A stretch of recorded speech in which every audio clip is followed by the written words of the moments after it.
আলামতে কিয়ামত হইল আল্লাহ রাসূলে ফরমাইতে একটা সময় আইব তুমি তাই দেখবাই যাকাত দেওয়াটারে মানুষে ভাবি নিব যেমন জরিমানা আদায় করা ওর তার কাছ থেকে, মানে হে দিত না আসলো তার দেওয়ার খেয়াল নাই, জোর করি তারে যেমন দরিয়া আদায় করা ওর।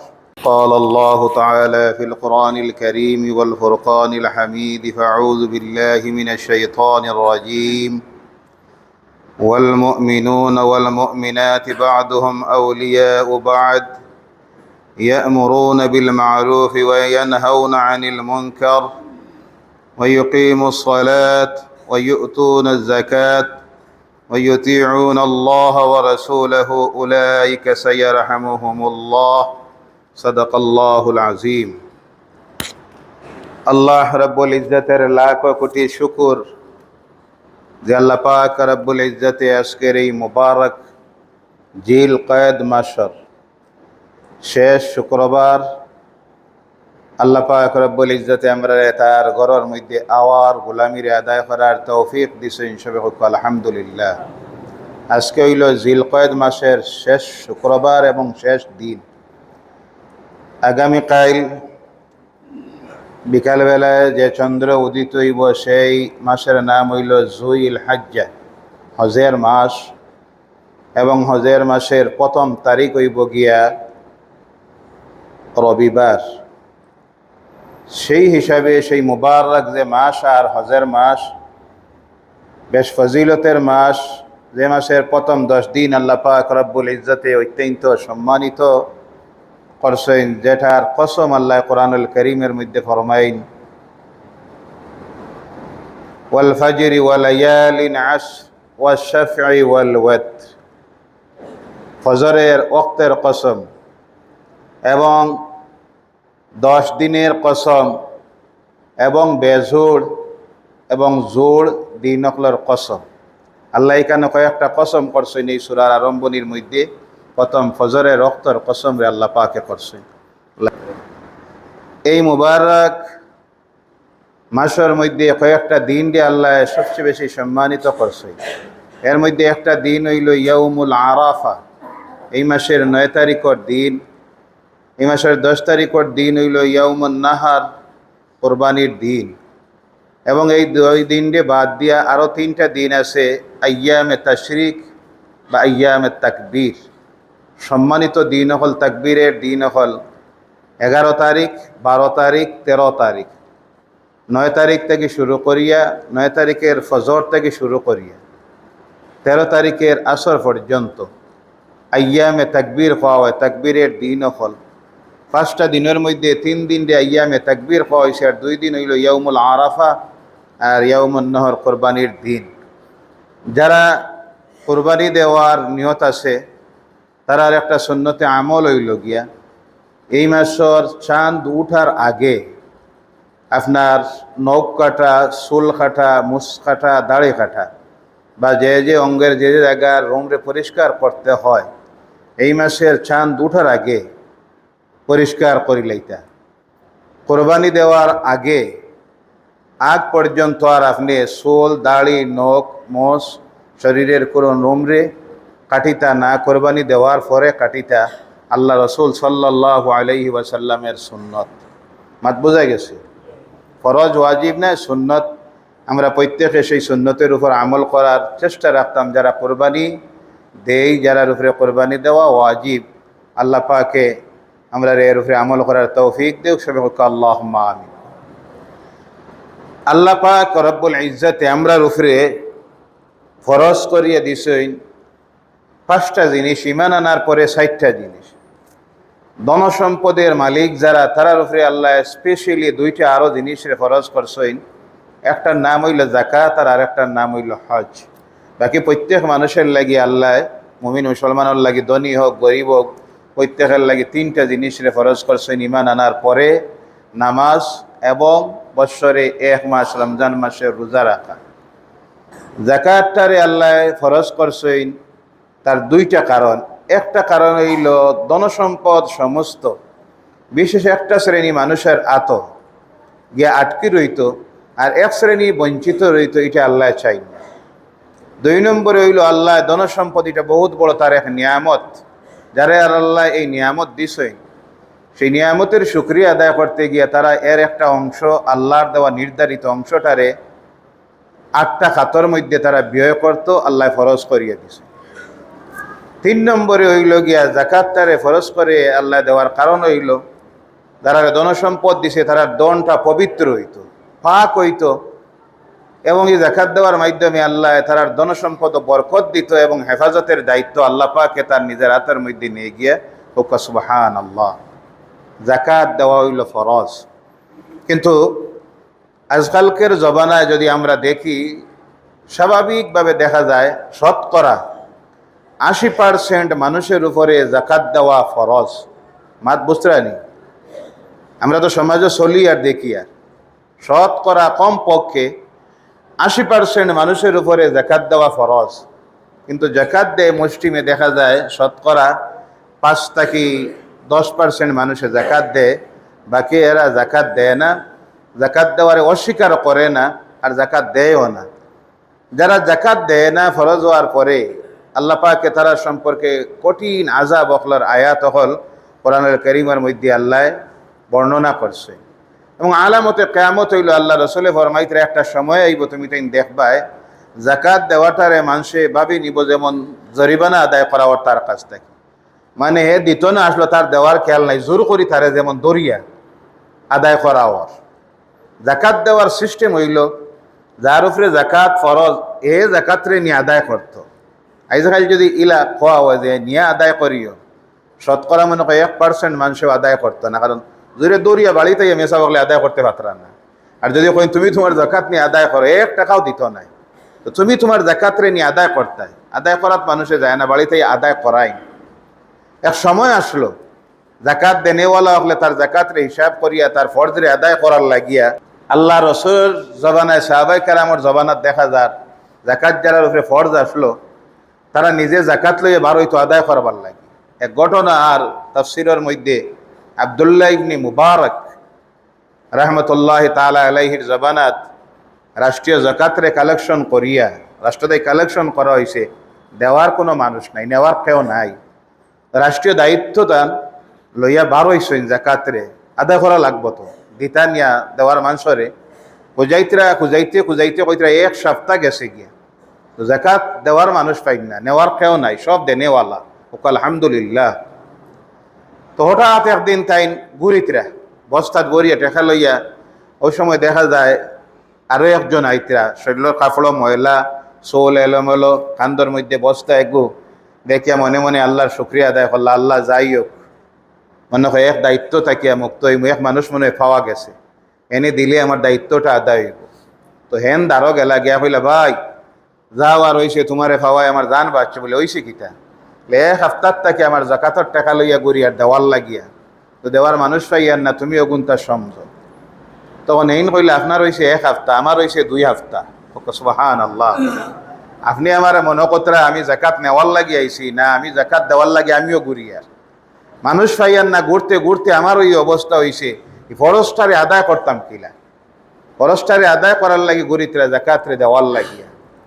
জাকাত সেই ব্যক্তির উপরে ফরজ, খুব বালা মাসলা বুঝি লাগবে আপনার, যে মানুষে তার সারা বৎসর নিজের প্রয়োজন মিটাইয়া, তার প্রয়োজন সব যা আসলো সব শেষ করিয়া ঋণ মারিয়া বৎসর শেষে তার ক্যাশ হোক বা ব্যাংক হোক বা তার কারবার হোক, ব্যবসায়ী যে কোনো লাইনে হোক, একটা গাড়ি হোক, মেশিন হোক বা জমির মধ্যে হোক, 7.5 তোলা সোনার দাম হিসাবে যে টাকা হয় ও টাকা পরিমাণ টাকার মালিক হে বছর শেষে, তার উপরে জাকাত দেওয়া ফরজ। দেখা গেল 7.5 তোলা সোনার হিসাবে এই পরিমাণ টাকা তার কাছে নাই, তখন শরীয়তের মাসলা হইল 52.5 তোলা রূপার বাজার মূল্য হিসাব করিয়া দেখত 35 থেকে 36,000 টাকা হয়। এই পরিমাণ টাকার যদি 1 বৎসরে তার নিজের পরিবারের প্রয়োজন মিটাইয়া তার বা ব্যাংক গড় কারবার দোকানও, বাইলা এক দোকান গড় আছে বানাইয়া বাড়া দেয়, বাইলা গাড়ি এখানে আছে যেখানে রুজু করে, 35 থেকে 37,000 টাকার মালিক হে ক্যাশ ক্যাপিটালে বা অত কোনো সম্পত্তিতে, তাহলে এই মানুষের উপরে জাকাত দেওয়া ফরজ। কথা বোঝা গেছে? হিসাব করিয়া নিজে বাড়িতে গিয়া দেখবা আপনি 35-36 হাজার টাকার মালিক নি না। যদি ওই তাহলে আপনার উপরে জাকাত দেওয়া ফরজ। অস্বীকার কেউ যদি করে লগে লগে কুফরি করে লাগিল, ইমান তাকে খারিজ হয়ে গেল। আর স্বীকার করে মানে কিন্তু যদি না দেয় তার বাকি সমস্ত মাল দেশে হারাম বানাইলেই। সংক্ষিপ্তভাবে আয়াত আল্লাহ পাকে কোরআনুল কারীমের মধ্যে ফরমাইন ওয়াল মুমিনুনা ওয়াল মুমিনাত বা'দুহুম আউলিয়াউ বা'দ। মুমিন হলোর পরিচয় আল্লাহ কইতরা, মুমিনের পরিচয় হলো তারা মুমিন পুরুষ মুমিন মহিলা, পরস্পরের মধ্যে তারা বন্ধু ইমানের দিক দিয়া। আর তারার পরিচয় তুমি দেখবা ইয়ামুরুনা বিল মা'রুফ ওয়া ইয়ানহাউনা আনিল মুনকার। তারা একজনই আরেকজনকে ভালো কাজের দিকে ডাকিব, ভালো কাজের দিকে আহ্বান করব, খারাপ কাজ থেকে বিরত রাখবো। ওয়া ইউকিমুনাস সালাত। আর 3 নম্বরে তারার পরিচয় হইব তারা নামাজ পড়িব। ওয়া ইউতুনাজ যাকাত, এবং যাকাতরে আদায় করব। মুমিনের পরিচয় আল্লাহ বর্ণনা করতে গিয়া কইতরা মুমিন নারী পুরুষ তারা পরস্পরের বন্ধু। আর তারা পরিচয় দেখবা ভালো কাজের দিকে মানুষের ডাকিব, খারাপ কাজ থেকে বিরত রাখবো, নামাজরে তারা কায়েম করব এবং যাকাতরে দিব। ওয়া ইউতিউনা আল্লাহ ওয়া রাসূলাহু, আল্লাহ রাসূলের ইতাআত করব, মানে আল্লাহ যেটা কইছেন আদেশ নিষেধ মানবো, রাসূলের আদেশ নিষেধরে মানবো। উলাইকা সাইয়ারহামুহুমুল্লাহ, এই সমস্ত মানুষ যারা উপরে আল্লাহর পক্ষ থেকে রহমত বর্ষিত হয়। সুবহানাল্লাহ। যাকাত যখন মানুষে দেয়, আল্লাহ আবার আরেক আয়াতে কইতরা ওয়ামা আতাইতুম মিনাজ যাকাতি তুরিদুনা ওয়াজহাল্লাহি ফাউলাইকা হুমুল মুদঈফুন। যখন কোনো মানুষরে আল্লাহরে খুশি করার লাগি, আল্লাহর সন্তুষ্টির লাগি যাকাতরে আদায় করি দে, লগে লগে আল্লাহ তার দণ্ডে বাড়ানি শুরু করে দেন। সুবহানাল্লাহ। আমরা মনে করি দিলে কমে, আল্লাহ কইতরা না, দিলে বাড়ে, আমি আল্লাহ বাড়াইয়া দিই। এই যাকাত সম্পর্কে হাদিস শরীফের মধ্যে আর মা আয়েশা সিদ্দিকা রাদিয়াল্লাহু তাআলা আনহা ফরমাইন, যেসব মানুষে তার যাকাত ফরজ হওয়ার পরে যাকাতরে আদায় করে না, সেই সব মানুষের মাল দে আল্লাহ কিয়ামতের দিন বিরাট সাপ বানাইয়া তার গলার মধ্যে ঝুলাইয়া দিব। আর এই সাপে তখন তার গালর মধ্যে কামড় দিব আর কইব, আমি তোমার সেই মাল যেই মাল দে তুমি গরিবীর ডরে বয়ে যাকাতরে আদায় না করিয়া জমা করিয়া রাখলাই, আমি তোমার সেই মাল। আরেক আয়াতের মধ্যে আর আল্লাহ কোরআনুল কারীমে ফরমাইতরা কিয়ামতের দিন তারার মাল দে আল্লাহ যে মালের যাকাত দেয় না, গরম করিয়া জাহান্নামের আগুনও গরম করিয়া সীসা বানাইয়া, গলিত সীসা বানাইয়া তারার পিঠিত লাড়িত পুরাতো শেখ দেওয়া হইব। আর হইব হাজা মা কানাসতুম লিআনফুসিকুম ফাযুকু মা কুনতুম তাকনিজুন। এই হলো সেই মাল যে মাল দে তুমি জমা করি রাখতায় আর খরচ করতায় নাই, আল্লাহর দেওয়া বিধান দে তুমি মানতায় নাই। মজা সে কো, মানে মজা কেমন লাগে দেখো, আজকে তোমার সেই মানলে উত্তপ্ত করিয়া তোমার গায়ের মধ্যে শেখ দেওয়া হওয়ার, দুজকের আগুন দিয়া শেখ দেওয়া হইব। মা আয়েশা সিদ্দিকা রাদিয়াল্লাহু তাআলা আনহা ফরমাইন, আন আয়েশাতা রাদিয়াল্লাহু তাআলা আনহু قالت سمعت رسول الله صلى الله عليه وسلم يقول ما خلصت الزكاة مالا قطا إلا أهلكته। মা আয়েশা ফরমাইন, আমি আল্লাহর হাবিব থেকে শুনছি নবীজি ফরমাইতরা কোনো মানুষে যদি তার মালের যাকাতরে আদায় না করে, না করিয়া সেই মালটারে যাকাতর যেটা দিত আসলো এগুলো না দিয়া তার বাকি মালের লগে মিলাইয়া রাখি দিল, সেই মালে তার সমস্ত ধনসম্পদরে ধ্বংস করব, কেউ বাঁচাইতে পারত না। যাকাত ফরজ হওয়ার পরে কোনো মানুষে যদি তার যাকাতরে আদায় না করে, আল্লাহর জাতের কসম তার আত অথবা তার আওলাদের আত নতুবা বেশি থেকে বেশি নাতিনসা পর্যন্ত যাইব। দুনিয়াত অগণিত প্রমাণ আছে। এরপরে আল্লাহ এই ধনসম্পদরে ধ্বংস করে দিলাইছে, কারণ এগুলোর মধ্যে গিয়ে মিলি গেছে এতিমের মাল, মিসকিনের মাল, ফকিরের মাল। যাকাত কারে কারে দিতায় আল্লাহ এখানে তোমার হিকাইয়া দিলাইতরা, ইন্নামাস সাদাকাতু লিল ফুকারাই ওয়াল মাসাকিন ওয়াল আমিলিনা আলাইহা ওয়াল মুআল্লাফাতুল কুলুবু ফির রিকাব ওয়াল গারিমিনা ফি সাবিলিল্লাহি ওয়া ইবনিস সাবিল ফারিদাতাম মিনাল্লাহ। তুমি তো যাকাত দিও 8 প্রকার মানুষরে। 1 নম্বরে ফকির, যার এক বেলারও খাবারের কোনো ব্যবস্থা নাই, তারে খাওয়া হয় ফকির, নিলে তোমার ওখান থেকে খাইতো। মিসকিন হইল কইতরা ও মানুষ যার খাবারের কোনো ব্যবস্থা নাই, আজকের বিকালবেলায় খাইতো কোনো ব্যবস্থা নাই, কিন্তু হে শর্মে খেওরের গেছে কয়ও না, আত পাতায় না, কইতরা এর নাম হইল মিসকিন। অভ্যাস থাকবো কারোর কইতো নাই, তার চেহারা বা দেখলে তুমি বুঝবা এই মানুষটার গড়ও খানি নাই, পেটও খানি নাই, চেহারায় কর, কিন্তু হে হাত পাতাইতো না। মিসকিনের পরিচয় কইতরা ওঠা, এরে দেও। আর কিতা করো, দান খয়রাত যে জাকাতের কালেকশনের মধ্যে যারা থাকেন দায়িত্বে, জাকাত কালেকশন যারা করে তারারে তুমি দেও। এবং এরারে দেও যে মানুষটা ইসলাম গ্রহণ এখনো করছে না, কিন্তু তার হাবভাবে চলাফেরায় কথাবার্তায় বোঝা যায়, তার দিলে কর মনে কর যে কোনো সময় বোঝা যায় মানুষটা মুসলমান হয়ে যাইব, কইতরা তারে দেও। দিলে ইসলামের দিকে তার মনটা হয়ে যাইব, যে কোনো সময় মুসলমান হয়ে যাইব, ইলা মানুষরে দেও। 4 নম্বরে কইতরা তুমি গোলাম আজাদির লাগে, একটা মানুষ গোলাম যেটা আজকে নাই, একজনের গোলাম হে খরিদকৃত গোলাম, মালিকে তারে কইল 20,000 টাকা দিলে তোমারে আমি ছাড়ি দিব, কিন্তু তার 1 টাকাও দেওয়ার নাই, তুমি তখন তারে জাকাতের টাকা দিতে পারো, দিয়া তারে মুক্ত করাই দিতে পারো।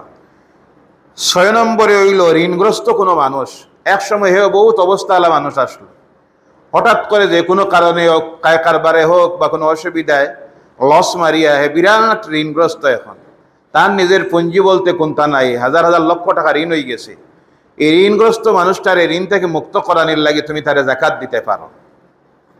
7 নম্বরে জিহাদুম ফি সাবিলিল্লাহ, আল্লাহর রাস্তায় যারা সংগ্রাম করে, এগুলি শুধু যুদ্ধের ময়দানে নাই, মুফাসসিরিনে কেরামে লেখরা আল্লাহর দিনের রাস্তায় যারা ইলম তলব করে, ইলম দান যারা করে, ইলম অর্জন করে, ইলম দেনেওয়ালা লেনেওয়ালা, এরাও ফি সাবিলিল্লাহ, ইবনে সাবিল, আল্লাহর রাস্তায় তারা তার জীবনটা কাটাই দেয়, এরারে তুমি দিতে পারো আল্লাহর দিনের খাতিরে।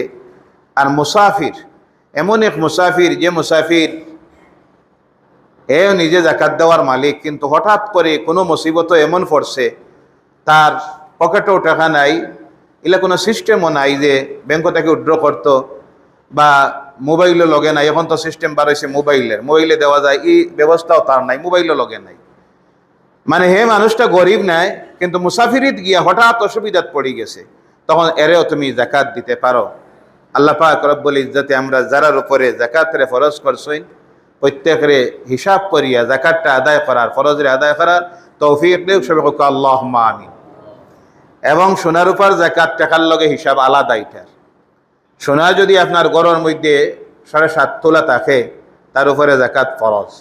রূপা যদি 52.5 তোলা থাকে, তার উপরে জাকাত ফরজ। এখন দেখা গেল তোমার গড় সোনা 7.5 তোলাও নাই, কম আছে 3-4 তোলা, রূপাও 52.5 নাই, 8-10 তোলা 12 তোলা আছে, তখন হিসাবটা হইব 10টা টাকা হিসাব ধরবায়, সোনা যেগুন আছে তার হিসাব, রূপার হিসাব টোটাল রাখবায়, আর রাখিয়া 52.5 তোলা রূপার হিসাবের লগে গিয়া যদি দেখা যায় সোনা রূপার দগুর দাম মিলাইয়া 52.5 তোলা রূপার দাম হয়ে গেছে, তাহলে তোমার ঘরে সোনা রূপা যেটা আছে এর উপরেও জাকাত দেওয়া ফরজ। আমরার মধ্যে অনেকে আর এক মাসলাও বার করিলাই যে সোনা রূপা যেগু আছে, যেগু যদি ফিন্দা হয় না, ব্যবহার করা হয় না, অগুত লাগে, মাঝে মাঝে বছরে 2-1 দিন ফিন্দি লইলি আর লাগে না, ইলা কোনো মশলা নাই, যেগু আছে এগুর উপরে লাগে। কোরবানি সম্পর্কিত আলোচনা ইনশাআল্লাহ আগামী শুক্রবারে আমরা করব। এবং কেউর যদি বিশেষ কোনো মাসলা জানার প্রয়োজন থাকে জাকাত সম্পর্কে, কোরবানি সম্পর্কে, আলিমকলরে জিগাইবা, কারণ জাকাতের মাসলা বড় কঠিন, কোরবানির মাসলাটাও বড় কঠিন, এবং এটা প্রত্যেক দিনের ব্যবহারিক জীবনে নাই, এটা বছরে একবার হয়, একদিন হয়, এর কারণে সন্দেহ যে মাসলায় হয় জানেওয়ালা সকলরে জিগাইবা।